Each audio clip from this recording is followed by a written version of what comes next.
स्वागत छ विद्यार्थी साथीहरूलाई। आजको यस कक्षामा हामीले अहिले चाहिँ ट्याक्स एन्ड मनी एक्सचेन्जबाट केही हिसाबहरू गरिरहेका छौँ। योभन्दा पहिलेको क्लासमा चाहिँ हामीले मनी एक्सचेन्ज के हो भन्ने बुझेर त्यो सम्बन्धी तपाईहरुलाई कस्ता खालका शब्दहरू आउँछन्, तपाईहरुले त्यो शब्दलाई चाहिँ हिसाबमा कसरी प्रयोग गर्नुपर्छ त्यो भनेको के हो भन्ने केही कुराहरू हामीले मनी एक्सचेन्ज सम्बन्धी गरेका छौँ। ट्याक्स सम्बन्धी चाहिँ हाम्रो पार्ट 1 देखि 5 सम्म हामीले हिसाबहरू गरेर भइसकेका छौँ। अब हामी मनी एक्सचेन्जका केही सर्ट क्वेसनहरू गरौँ पहिले, त्यसपछि लङ क्वेसनतिर लागौँ होला। आज चाहिँ मैले सर्ट क्वेसन केही गरेर देखाउँछु तपाईहरुलाई है। आजको फर्स्ट क्वेसन तपाईहरुले म पढेर सुनाउँदैछु है। नेपाल राष्ट्र बैंकको मुद्रा विनिमय दर अनुसार अमेरिकी डलर 1 को खरिद र बिक्री दर यस प्रकार रहेको छ। यस प्रकार छ। खरिद दर भनेको 1 डलर को नेपाली रुपैयाँ कति छ उसको खरिद दर है। हामीले यदि बैंकलाई 1 डलर हामीले बैंकलाई दिन्छौं भने उले चाहिँ कति दिन्छ हामीलाई, उसको खरिद दर चाहिँ कति छ, डलरको खरिद दर कति छ 103.72। यो चाहिँ यसको 103 रुपैयाँ 72 पैसा। अनि बिक्री दर भनेको कति छ 1 डलर बराबर 104 रुपैयाँ 32 पैसा छ है। अब यसलाई आधार मानेर हामीले क्वेसनहरु दिइरहेको छ दुईटा। नेपाली रुपैयाँ 57,376 मा कति डलर साट्न सकिएला निकाल्नुहोस् भनेको छ। अनि त्यसैगरी अर्को यसैलाई आधार मानेर अर्को क्वेसन दिएको छ। डलर 500 सित कति नेपाली रुपैयाँ साट्न सकिएला पत्ता लगाउनुहोस् भनेको छ। यिनी क्वेसनहरुमा हाम्रो कस्तो अवस्थामा हामीले खरिद दर लगाउने, कस्तो अवस्थामा बिक्री दर लगाउने भन्ने कुराहरु बुझ्नुपर्ने हुन्छ। अब यसलाई हिसाब गरेर हेरौँ है। अब हामीले यहाँ क्वेसनमा के दिएको छ भने 1 डलर को खरिद 1 डलर बराबर खरिद मूल्य कति छ बैंकको खरिद मूल्य भनेको हामीले कति दिएको छ 103 रुपैयाँ 72 पैसा 103.72 यसरी दिएको छ। अब 1 डलर को फेरि हामीले त्यसैगरी बैंकको बिक्री दर चाहिँ कति छ, बिक्री दर भनेको चाहिँ कति छ भने 104.32 यति छ है। अब हामीलाई के भनेको छ भने प्रश्नमा हामीले के दिएको छ भने नेपाली रुपैयाँ अब प्रश्नमा हामीले के भनेको छ नेपाली रुपैयाँ 57,376 मा कति डलर हामीले पाउन सक्छौं भनेर भनेको छ। डलर चाहिँ हामीले कति पाउन सक्छौं भनेर हामीले त्यो सोधेको छ। अब हामीले कति डलर पाउन सक्छौं भनेर सोधेको छ। यस्तो अवस्थामा हामीलाई कुन दर युज गर्ने त? हामीले चाहिँ डलर निकाल्ने हो, हामीले बैंकले दिने नेपाली पैसा हो कि हैन? हामीले यस्तो कुरा बुझ्नुपर्छ है। कुन बेला हामीले हिसाब गर्दाखेरि यहाँ दुईटा दर दिएको हुन्छ, एउटा खरिद दर एउटा बिक्री दर। कस्तो अवस्थामा यही चिन्न सकेपछि हामीले एकदम सजिलो हुन्छ। यसलाई चाहिँ यदि मिस्टेक भयो, यदि खरिद दर प्रयोग गर्ने ठाउँमा बिक्री दर हामीले प्रयोग गर्यो, बिक्री दरको ठाउँमा खरिद दर लगायो भनेपछि हाम्रो हिसाब बिग्रिन्छ। अब बैंकले हामीले दिने नेपाली पैसा हो, हामीले ल्याउने डलर पैसा हो भनेपछि बैंकले हामीसँग डलरको बिक्री दर लगाउँछ। यस्तो अवस्थामा हामीले के गर्छ, बैंकले डलरको बिक्री दर लगाउँछ है। यदि हामीले बैंकलाई डलर दिएर हामीले बैंकबाट नेपाली पैसा निकाल्न लाग्छौं भनेपछि हामीले चाहिँ बैंकले यदि हामीले डलर दिएर नेपाली पैसा निकाल्न लाग्छौं भनेपछि डलरको बैंकले त्यसको चाहिँ खरिद दर लगाउँछ के, त्यसको खरिद दर लगाउँछ। यदि हामीले डलर निकाल्न लाग्छौं नेपाली पैसा दिएछौं भनेपछि त्यसमा फेरि बिक्री दर लगाउँछ है। पहिलो हाम्रो यो पहिलो क्वेसनमा चाहिँ के लगाउने भयो त बैंकले, त्यो अनुसार यसमा चाहिँ हाम्रो बिक्री दर डलरको बिक्री दर लगाउने भयो बैंकले। अब हामीले दिने बैंकलाई नेपाली पैसा हो, त्यहाँबाट हामीले निकाल्ने डलर हो, त्यहीबाट उसले विदेशी पैसाको त्यो चाहिँ डलरको चाहिँ बिक्री दर लगाउँछ। अब यसलाई हामीले बिक्री दर लगाउँदाखेरि कति हुन्छ, बिक्री दर लगाउँदाखेरि चाहिँ अब 57,000 376 लाई 76 को छ। अब बिक्री दर भनेपछि हामीले यसलाई डलरमा निकालेर त्यसलाई डिभाइड गर्नु पर्यो, हो कि हैन? अब के हुन्छ 104 ले यसलाई 104.32 यसलाई क्याल्कुलेटर गरौँ त कति हुन्छ? यो चाहिँ हाम्रो डलरमा आउँछ। अब जति पनि आउँछ यो चाहिँ डलरमा आउँछ है। यो चाहिँ हाम्रो 550 रुपैयाँ भन्नाले 550 रुपैयाँ, अब डलर भइसकेपछि रुपैयाँ भन्नु मिलेन। यो चाहिँ हाम्रो 500 डलर। यति नेपाली पैसा भनेको हाम्रो कति हुँदो रहेछ त? नेपाली रुपैयाँ माथिको दर अनुसार 57,376 बराबर डलर 550 भयो। यो चाहिँ हाम्रो एन्सर भयो। हामीलाई ब्याङ्कले 550 डलर दिन्छ।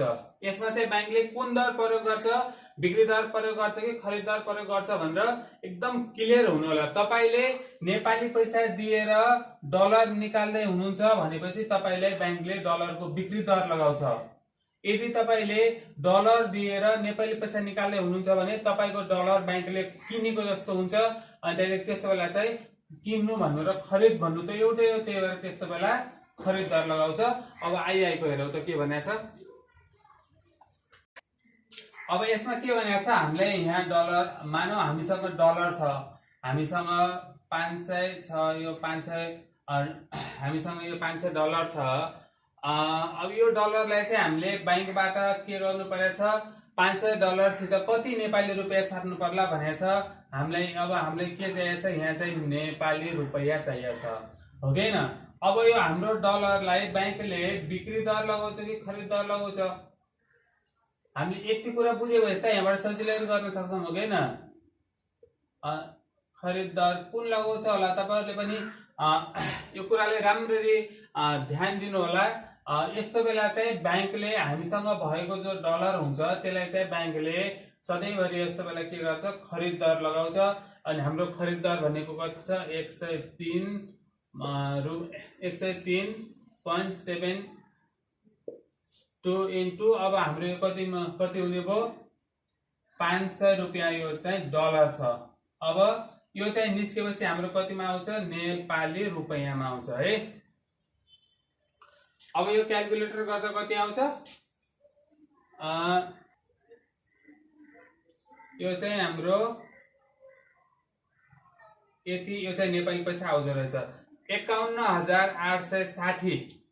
यो चाहिँ बैंकले हामीलाई हामीसँग भएको 500 डलरमा बैंकले आफ्नो खरिद दरको मूल्य लगाएर हामीलाई चाहिँ यति पैसा दिँदो रहेछ है हामीसँग। अब हेर्नुलाई कसरी हामीसँग भएको पैसा यो हो, हामी यो बैंक हो नि, यहाँ एउटा बैंक छ मानौं, बैंकले हामीसँग खरिद दरको मूल्य लगाउँछ यो डलर पैसाको, अनि हामीले चाहिँ बैंकले दिन्छ यति चाहिँ नेपाली पैसा दिन्छ। यस्तो बेला खरिद दर लगाउँछ। अघिनको जस्तो क्वेशन थियो, हामीसँग नेपाली पैसा थियो, हामीले चाहिँ बैंकबाट डलर ल्याउनु पर्ने थियो भनेपछि बैंकले हामीले डलर बेचेको जस्तो हुन्छ। त्यस्तो बेला चाहिँ बैंकले बिक्री दर लगाउँछ। अब अर्को क्वेशन हेरौँ है। अब अर्को प्रश्न हेरौँ है। नेपाली डलर अमेरिकन डलर 1 बराबर नेपाली रुपैयाँ 105 दिएको छ। अमेरिकन 1 डलर भनेको अहिले चाहिँ त्यो बराबर नेपाली 105 रुपैयाँ छ। यदि यो दरमा नेपाली मुद्रा 10% ले अवमूल्यन भयो भने, अब यो अवमूल्यन भनेको के हो भनेर यदि बुझ्नु भएको छैन भने हिसाब गर्दाखेरि पनि म यहाँ भन्नुला। यदि यो अवमूल्यन र अधिमूल्यन भन्ने हुन्छ यो बुझ्नु भएको छैन भने पार्ट 1 चाहिँ के अरे यसको चाहिँ पार्ट 6 हेर्नु होला है। भयो भने नेपाली रुपैयाँ 1 10 100 1000 10,000 लाख 1,73,250 सित कति अमेरिकन डलर साट्न सकिएला पत्ता लगाउनुहोस् भनेको छ। 1,73,250 हामीलाई नेपाली रुपैयाँ दिएको छ। अब हाम्रो चाहिँ पहिले कति थियो, 105 रुपैयाँ थियो भनेपछि 1 डलर बराबर अब 10% ले अवमूल्यन भएको छ। यसले अब हिसाब गरौँ है। अब हामीले के दिएको छ भने सबभन्दा पहिले हामीलाई 1 डलर बराबर 105 रुपैयाँ यो नेपाली पैसा हो है, नेपाली रुपैयाँ दिएको छ। अब नेपाली पैसा के भएको छ, 10% ले अवमूल्यन भएको छ, अवमूल्यन भएको छ हैन, भएको छ। अब यस्तो भएपछि के हुन्छ, 1 डलर बराबर 105 प्लस 105 को 10%, त्यही त हुन्छ नि। नेपाली पैसा चाहिँ अब $1 बराबर धेरै भइदिने भयो के। नेपाली पैसाको भ्यालु कम भयो, यो चाहिँ नेपाली पैसाको भ्यालु कम भयो। अब $1 बराबर नै नेपाली पैसा धेरै धेरै 105 भन्दा पनि धेरै हुने भयो, 105 को 10% हुने भयो। अब यो कति हुन्छ, 105 को 10% गर्दाखेरि कति आउँछ, 10.5, सबै काटकुट पार्दाखेरि त्यति आउँछ हैन। अब यो भनेको कति हुन्छ, 115.5 भनेको यो चाहिँ अब यस अधिमूल्यन अवमूल्यन भइसकेपछि चाहिँ हाम्रो कस्तो हुने भयो भने, पहिले चाहिँ हाम्रो $1 भनेको 105 रुपियाँ, कसैसँग $1 छ भनेपछि त्यो बैंकमा गएर सार्दाखेरि 105 रुपियाँ मिल्ने थियो भनेपछि अब 10% ले अवमूल्यन भइसकेपछि नेपाली पैसा चाहिँ नेपाली मुद्रा 10% ले अवमूल्यन भइसकेपछि त्यो डलर लगेर जाँदाखेरि 115.5 यति चाहिँ पाइने भयो। यति पैसा चाहिँ नेपाली पैसा यो चाहिँ पाइने भयो है। अब त सजिलो भयो हामीलाई। अब के भने चाहिँ यहाँ नेपाली रुपैयाँ नेपाली पैसा कति छ, 1,73,250 मा कति डलर साट्न सकेला भनेछ। कति डलर, अब यसको चाहिँ कति डलर होला हो कि हैन। अब यसलाई चाहिँ हामीले डिभाइड गर्नुपर्ने भयो हो कि हैन। यो चाहिँ हाम्रो यो नेपाली पैसा हो। अब डलरमा ल्याउँदा चाहिँ हामीले यो त सजिलो भइगयो, यति कुरा त तपाईहरुले भन्नै पर्दैन, यदि चाहिँ यसले डिभाइड गरेपछि हाम्रो डलरमा आउँछ भन्ने। अब यसलाई डलरमा ल्याउँदाखेरि कति हुन्छ, डिभाइड गरौ त यसलाई है। अब यो चाहिँ हाम्रो कति आउँदो रहेछ भने डलर चाहिँ 1500 आउँदो रहेछ। यति चाहिँ हाम्रो एन्सर भयो। डलर चाहिँ हाम्रो 1500 आउँदो रहेछ है। यदि 1,73,250 रुपियाँ चाहिँ चेन्ज गर्दाखेरि डलरमा चेन्ज गर्दाखेरि हामीले पहिलेको मूल्यसँग गरेका छैनौं, किनकि पैसा चाहिँ 10% ले अवमूल्यन भएको छ नेपाली पैसा। त्यही भएर $1 बराबर नेपाली पैसा यति हुन्छ, 115 रुपियाँ। यो यता चाहिँ 0.5 यति हुन आउँछ भनेपछि 115 रुपियाँ 5 पैसा यति हुन आउँछ भनेपछि अब चाहिँ हामीले यता यो निकाल्नको लागि त डिभाइड त गर्नु पर्यो। हामीसँग नेपाली पैसा छ, डलरमा निकाल्नको लागि त डिभाइड गर्नु पर्यो। अनि त्यही भएर त्यो चाहिँ कति हुँदो रहेछ, 1500 चाहिँ डलर हुँदो रहेछ है। अब अर्को क्वेशन हेरौँ यसै गरी।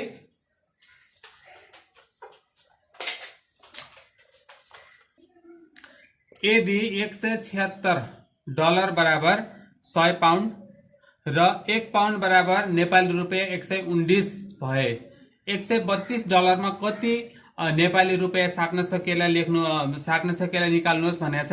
यहाँ चाहिँ यता राम्ररी ध्यान दिएर हेर्नु होला। $176 सँग हामीलाई दिएको छ पाउन्ड बराबर गरेर दिएको छ, फेरि 1 पाउन्ड सँग हामीले चाहिँ नेपाली दिएको छ। ल लास्ट टाइम हामीले के सोचेको छ, $132 बाट कति नेपाली पैसा मतलब यो चाहिँ $125 बराबर कति नेपाली रुपियाँ होला भनेर सोधेको छ। यस्तो खालको क्वेशनहरु तपाईहरुले एकदमै आउन सक्ने चान्स हुन्छ। यसलाई चाहिँ राम्रो ध्यान दिएर हेरौँ है। अब हामीले के भनेको छ भने सबभन्दा पहिले जे दिएको छ त्यो हामीले टिप्नु पर्छ यहाँ है। यस्तो बेला चाहिँ हामीले यहाँ के भनेको छ भने $176 बराबर चाहिँ हाम्रो कति छ, 100 पाउन्ड छ, 100 पाउन्ड। अनि 100 पाउन्ड र 1 पाउन्ड बराबर हामीले कति दिएको छ, 119 नेपाली रुपैयाँ दिएको छ है। अब हामीले के भनेको छ भने $132 बराबर कति नेपाली पैसा होला, नेपाली रुपैयाँ होला भनेर सोधेको छ। अब यसलाई चाहिँ हामीले दुई तरिकाबाट गर्न सक्छौं। यो हिसाबलाई म दुईटै तरिका तपाईलाई सिकाइदिन्छु, जुन सजिलो लाग्छ एक्जाममा त्यही तरिकाले गर्नु होला यदि यस्तो टाइपको क्वेशन आयो भने है। अब हामीलाई यता हेर्नुस् त, सबभन्दा पहिले सुरुमा $176 बराबर 100 पाउन्ड छ हो कि हैन। 176 डलर बराबर हाम्रो चाहिँ कति छ, 100 पाउन्ड छ। अब यसलाई मैले यसरी लेख्छु, यसरी लेख्छु 100 पाउन्ड यता र उता मात्रै गरिदिन्छु बराबर 100 पाउन्ड बराबर 176 डलर। अरु केही गरे हैन, उता र यता चाहिँ चेन्ज गरेको है। अब 1 पाउन्ड बराबर कति हुन्छ हामीले त्यो निकालौं। 1 पाउन्ड बराबर के हुन्छ त 176 डलर छ। त्यसलाई चाहिँ यताबाट डिभाइड हुन्छ 100 गरेर, यो चाहिँ केसमा आउँछ डलरमा आउँछ। 1 पाउन्ड भनेको कति हुँदो रहेछ त। अब यो चाहिँ कति हुनुभयो, यता दुईटा जिरो भएपछि यहाँनिर यो पोइन्ट आउने भयो 1.76, यति चाहिँ डलर हो हैन। अब यसले चाहिँ मैले फेरि यस्तै अब फेरि मैले यसको साइड चेन्ज गरेर के लेख्छु भने 1.76 डलर भनेको चाहिँ हाम्रो कति रहेछ 1 पाउन्ड रहेछ। केही पनि हैन, साइड मात्र यताको उताको यता मात्रै गराएको। अब यता हेर्नुले 176 डलर भनेको हामीले त्यही लेखौं। 176 डलरलाई हामीले सेम लेख्यौं, तर 1 पाउन्ड भनेको हामीले यहाँ के दिएको छ 1 पाउन्ड भनेको नेपाली पैसामा हेर्दाखेरि 119 रुपैयाँ पनि दिएको छ नि। अब चाहिँ हामीले पाउन्ड राखिरहेको भने त नेपाली पैसा कहिले पनि आउन, हामीले त सोधे त नेपालीमा छ। अब हामीले यहाँनिर गएर चाहिँ चेन्ज गर्नु पर्यो यो पाउन्ड चाहिँ। अब यहाँ हामीले केही चेन्ज गर्दैन, फेरि यो स्टेपमा पुगिसकेपछि 1 पाउन्ड बराबर नेपाली पैसा कति छ त्यही राख्दिने मात्रै हो। 119 नेपाली पैसा, नेपाली रुपैयाँ हैन। अब यो राख्दा बित्तिकै के आयो हाम्रो यो यति डलर हुँदाखेरि 1.76 डलर बराबर 119 रुपैयाँ नेपाली हुँदो रहेछ हो हैन। अब हामीले 1 डलर बराबर कति हुन्छ त 1 डलर बराबर यसलाई चाहिँ यताबाट यो गएर 1.76 गएर डिभाइड गर्छ। 1 डलर बराबर कति हुन्छ भन्दा त यो गरेपछि यो कति हुन्छ नेपाली रुपैयाँमा आउँछ 1 डलर बराबर। अब हामीले चाहिएको 1 डलर त हैन, हामीले चाहिएको त कति हो 132 डलर बराबर कति नेपाली होला त भनेर भनेको छ। 132 डलर बराबर नेपाली हुँदाखेरि यो चाहिँ यहाँ यसले डिभाइड नै गर्छ, यहाँ गएर 132 ले मल्टिप्लाई हुन्छ। यो चाहिँ कतिमा आउँछ नेपालीमा आउँछ, नेपाली रुपैयाँमा आउँछ। यो भनेको हाम्रो कति हो, यो भनेको हाम्रो डलर हो, डलर हो। अब कति हुन्छ त्यो क्याल्कुलेटर गर है। 132 डलर यो डलर बराबर यसरी लेख्नु हुन्छ 132 डलर बराबर यो नेपाली रुपैयाँ चाहिँ कति हुँदो रहेछ 8925 रुपैयाँ चाहिँ यो हाम्रो नेपाली पैसा चाहिँ यो हुँदो रहेछ है। 8925 रुपैयाँ हाम्रो नेपाली पैसा यो चाहिँ हुँदो रहेछ। अब यसलाई चाहिँ तपाईले अलिकति फरक तरिकाले पनि गर्न सक्नुहुन्छ। यो भन्दा सजिलो सम्भव तपाईलाई लाग्न सक्छ त्यो तरिका, म त्यताबाट पनि गर्छु है।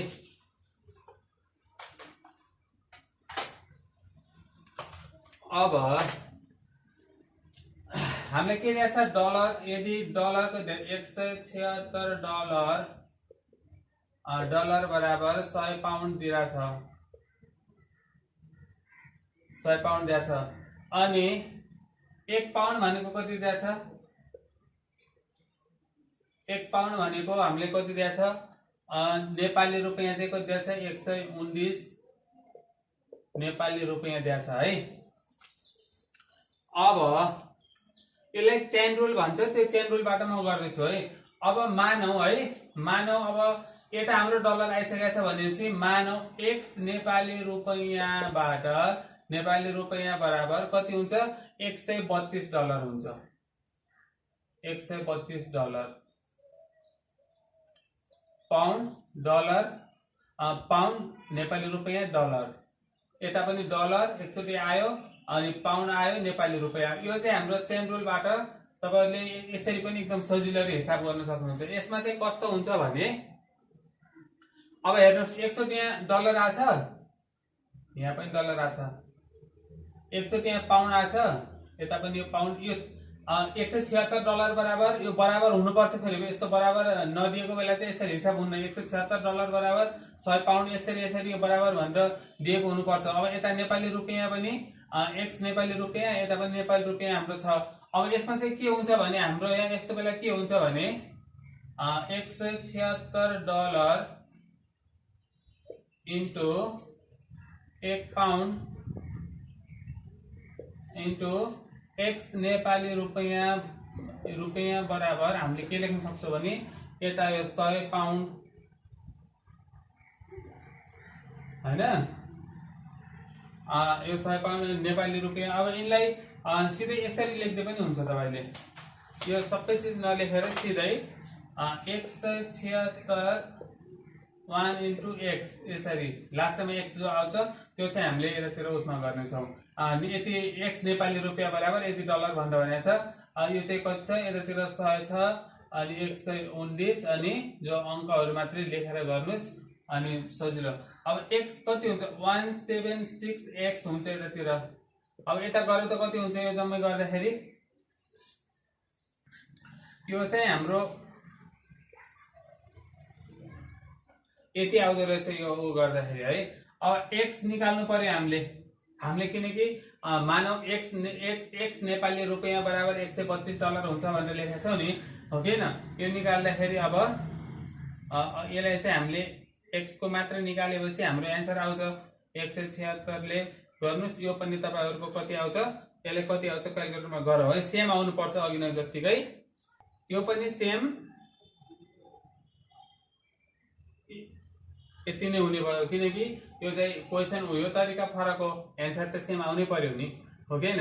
अब यो चाहिँ तपाईले यसरी गरे पनि यसरी गर्दाखेरि चाहिँ मिस्टेक नगर्नु होला, कहाँनिर के राख्ने भनेर यसरी तपाईको दुईतिरै एउटै चीज नराख्नु होला।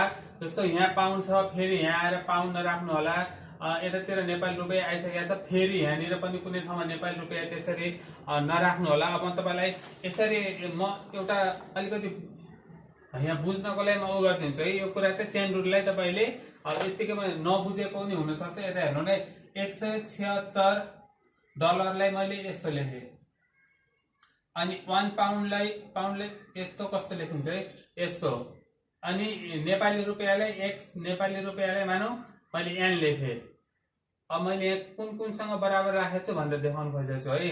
अनि 100 पाउन्ड भनेको यस्तो है, पाउन्ड भनेको यस्तै नै हुनुपर्छ सायद। अनि यो चाहिँ कति छ नेपाली रुपैयाँ 119 चाहिँ यो नेपाली रुपैयाँ छ हैन। अनि यो डलर छ 132 चाहिँ यो डलर छ। अब यता हेर्नुस् है, यहाँ डलर आछ, यहाँ पाउन्ड आछ, यहाँ चाहिँ नेपाली पैसा आछ, यहाँ पाउन्ड आछ, यहाँ नेपाली पैसा आछ, यहाँ डलर आछ। यो भनेको हाम्रो कस्तो भयो भने डलर अनि यो पाउन्ड, यो डलर अनि यो पाउन्ड अनि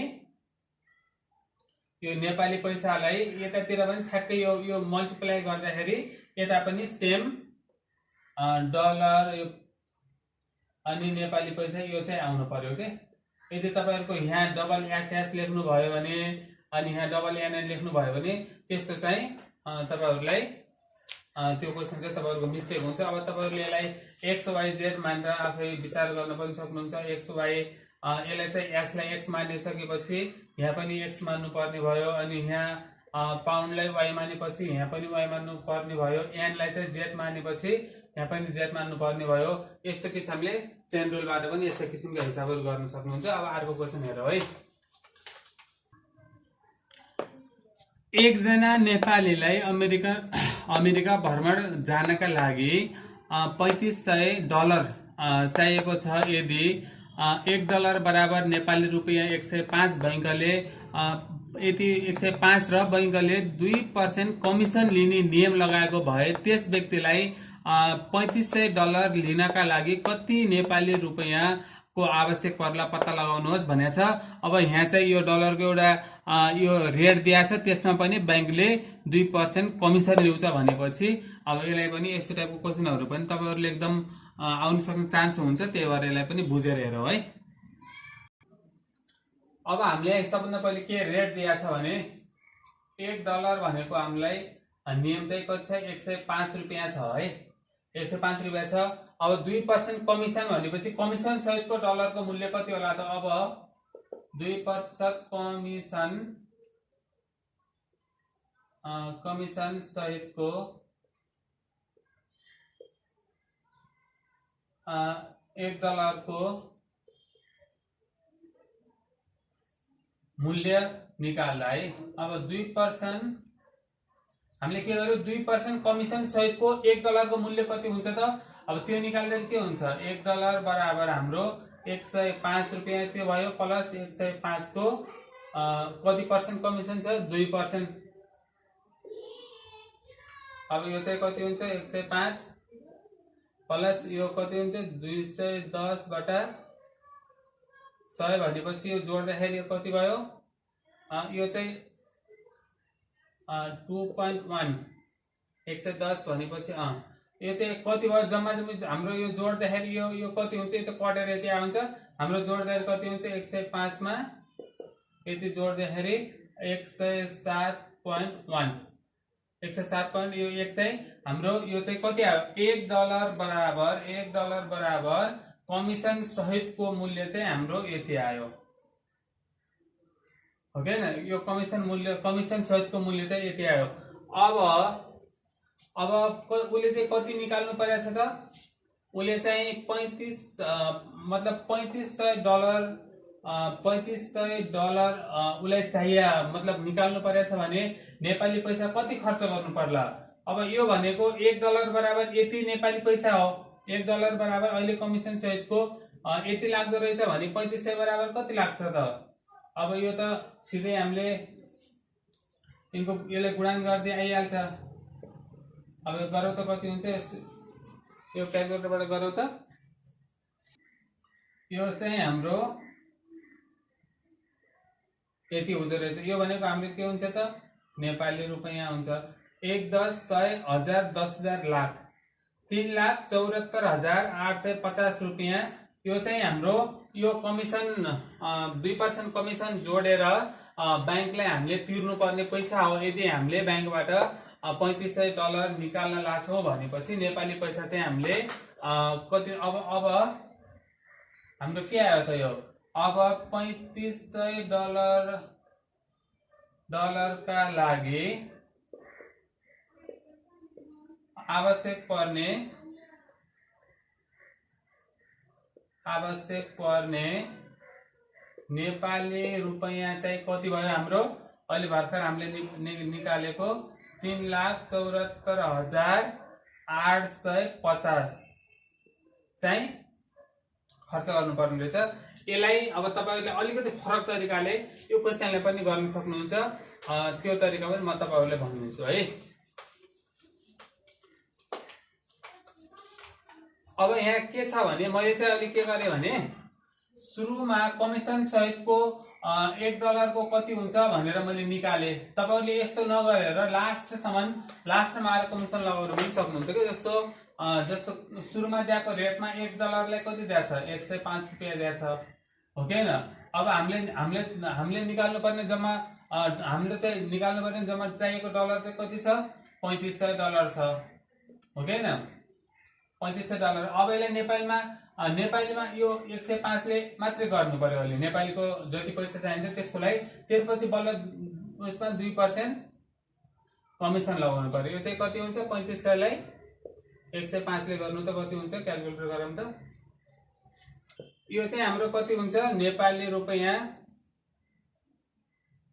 यति आउँछ। तर यो पैसा के भनेको 3 लाख कति हुन्छ, 67,500, 3,67,000, 1, 10, 100, 1000, 10,000, लाख, 3,67,500 रुपैयाँ चाहिँ यो कमिसन जोडेको छैन बैंकले। यसमा चाहिँ अब कमिसन जोड्छ। अब त्यही भएर के हुन्छ, अब 2% कमिसन सहितको के हुन्छ, सहितको रकममा के हुन्छ त, यसैलाई हामीले प्लस 2% गर्नु त हो। 367,500 को 2% गर्नु, 0 काट्यो। अब यो कति हुन्छ गरौँ है त। यो चाहिँ हाम्रो कति हुन्छ यतातिर है,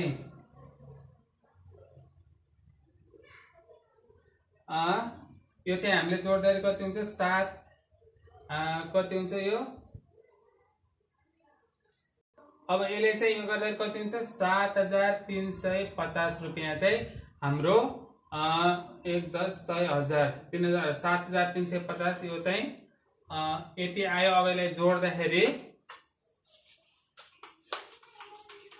अघि नै जति नै आउँछ जोड्दाखेरि कति आउँछ यो चाहिँ हाम्रो जोड्दाखेरि आउँछ 3,74,850 चाहिँ हाम्रो यसरी पनि आन्सर निकाल्न सक्छौ। तपाईले यसरी निकाले पनि अर्को निकाले पनि यो चाहिँ उ गर्नु होला है। अब यो चाहिँ हाम्रो आन्सर भयो। जुन तरिका तपाईलाई सजिलो लाग्छ त्यो तरिकाबाट गर्नु होला। अब चाहिँ हामीले बाँकी हिसाब चाहिँ अर्को क्लासमा गरौँला है। हुन्छ साथीहरु, अहिलेलाई चाहिँ यति नै। अब बाँकी हिसाब चाहिँ हामीले अर्को क्लासमा गर्ने नै छौं। अब चाहिँ हामीले यसका लङ क्वेशनहरु गर्ने छौं। यदि यो च्यानललाई सब्स्क्राइब गर्नु भएको छैन भने च्यानललाई सब्स्क्राइब गर्नुहोला, ताकि हामीले तपाईहरुको लागि बनाएको भिडियोहरु तपाईहरुसम्म सजिलैसँग आइपुगोस् अनि तपाईहरुको जो 9 10 मा पढ्दै गरेका साथीहरु हुनुहुन्छ त्यहाँहरुसम्म पनि यो च्यानल अनि भिडियोहरु पुर्याइदिनु होला। हुन्छ त है।